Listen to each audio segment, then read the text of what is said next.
Ողջույն։ Ակնհայտ է, որ Նիկոլ Փաշինյանը դեռևս 2018-ի տպավորությունների ազդեցության տակ է,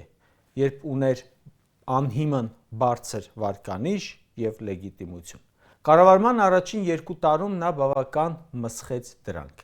Երկրորդ ժամկետին մոտեցավ արդեն առանց վարկանիշի, իսկ ընթացքում սպառվեց նաև լեգիտիմությունը, տված ու չկատարած խոստումների, խոստացածի հակառակը անելու, պատերազմ, լոկալ հարձակում ու պարտությունների և այլ պատճառներով։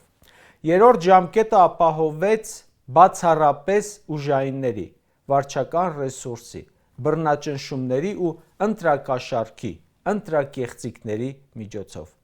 Վերջին ընտրությունները փաստեցին, որ նրա իշխանությունը այլևս լեգիտիմ չէ։ Այսօրվա թողարկմանը մի քանի կետով կներկայացնեմ այդ լեգիտիմության առասպելի փլուզումը։ Եվ այսպես, առաջին, Նիկոլ Փաշինյանի իշխանության վերջին հիմնական հենարանը պնդումն էր, թե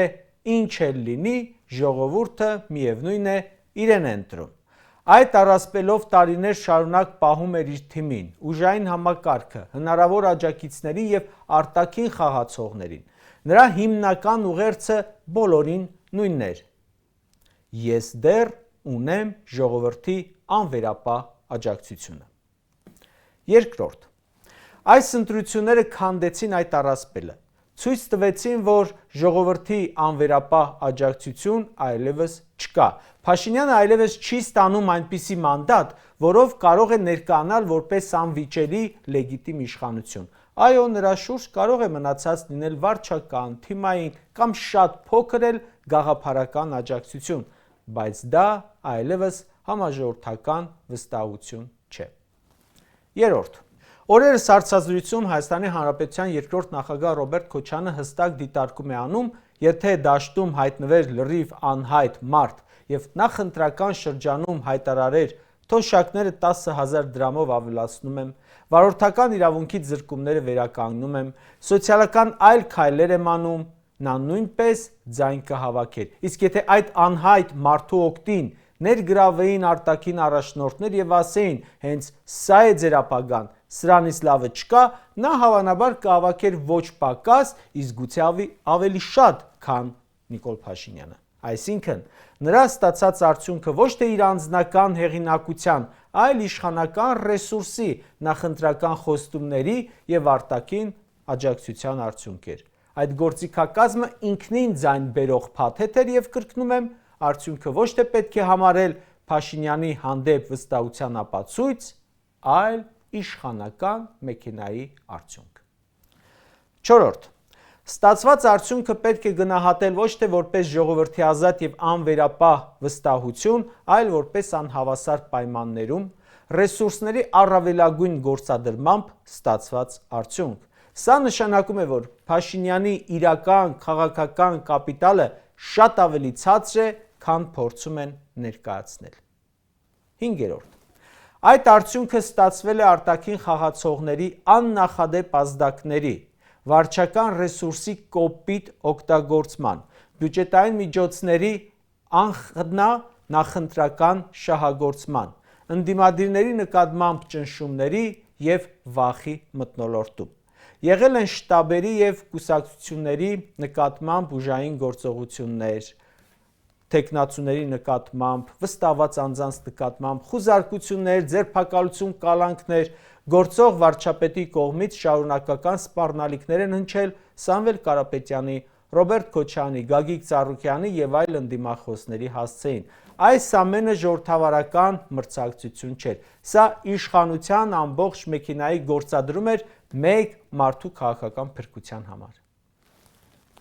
Վեցերորդ, գլխավոր հարցն այն է, որ եթե Փաշինյանը իսկապես ուներ ժողովրդի անվերապահ աջակցություն, ինչու էր պետք այդքան վարչական ռեսուրս, այդքան ճնշում, այդքան սպառնալիք, այդքան ձերբակալություն, այդքան արտաքին աջակցություն և այդքան վախի մթնոլորտ։ Ուժեղ իշխանությունը չի վախեցնում։ Վախեցնում է այն իշխանությունը, որը գիտի իր իրական աջակցությունը բավարար չէ։ Յոթերորդ, ձայների հաշվարկի դեռ սկզբնական փուլում իրեն հաղթող հռչակելը քաղաքական ազդանշան էր հանձնաժողովներին, կենտրոնական ընտրական հանձնաժողովին և ամբողջ պետական համակարգին։ վստահ իշխանությունը սպասում է արդյունքների։ Անվստահ իշխանությունը փորձում է արդյունքի վրա ազդել առաջին իսկ պահից։ Հաղթող հռչակվելու շտապողականությունը խոսում էր վախի մասին։ 8. Եվ անգամ այս ամբողջ ռեսուրսի, ճնշումների, խոստումների և արտաքին աջակցության պայմաններում Փաշինյանը չստացավ հաշվարկված քվեների 50%-ը։ Սա ոչ թե ուժի, այլ լեգիտիմության ճգնաժամի նշան է։ Եթե այսպիսի պայմաններում արդյունքը այդքան սահմանափակ է, ապա իրական բնական աջակցությունը շատ ավելի թույլ է։ 9.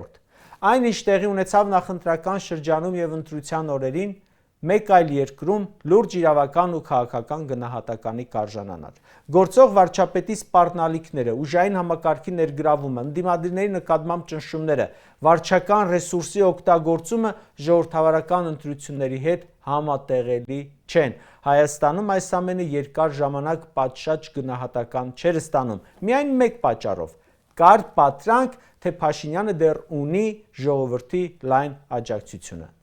Այդ պատրանքը այլևս չկա։ 10. Այս ընտրությունները ցույց տվեցին նաև, որ հակառուսականությունը որպես մեծամասնություն ձևավորող քաղաքական օրակարգ նույնպես առասպել է։ Այն կարող է ունենալ իր լսարանը, իր ակտիվ հատվածը, բայց ոչ մեծամասնություն է, ոչ որոշիչ գործոն, առնվազն տեսանելի ապագայում։ Եթե հակառուսական օրակարգը իսկապես համախմբող մեծ ալիք լիներ, իշխանությունը այդ ծավալի վարչական ռեսուրսի, ճնշումների, արտաքին աջակցության և վախի մթնոլորտի կարիք չէր ունենա։ 11. Նույնը վերաբերում է այսպես կոչված եվրոպական վեկտորին։ Այն չստացավ այն մակարդակի աջակցություն, որի վրա ըստ ամենայնի մեծ խաղադրույք էր արվել։ Անգամ Մակրոնի ցուցադրական երևանյան քայլերը, Նիկոլ Փաշինյանին արևմտյան ուղղությամբ անվերապահ աջակցություն ցուցադրելը, ԱՄՆ-ից եկող քաղաքական ազդակները և ամբողջ արտաքին քարոզչական ֆոնը չունեցան սպասված ազդեցությունը։ Այդ ամբողջ արտաքին փաթեթը չվերածվեց ներքին մեծամասնության մանդատի։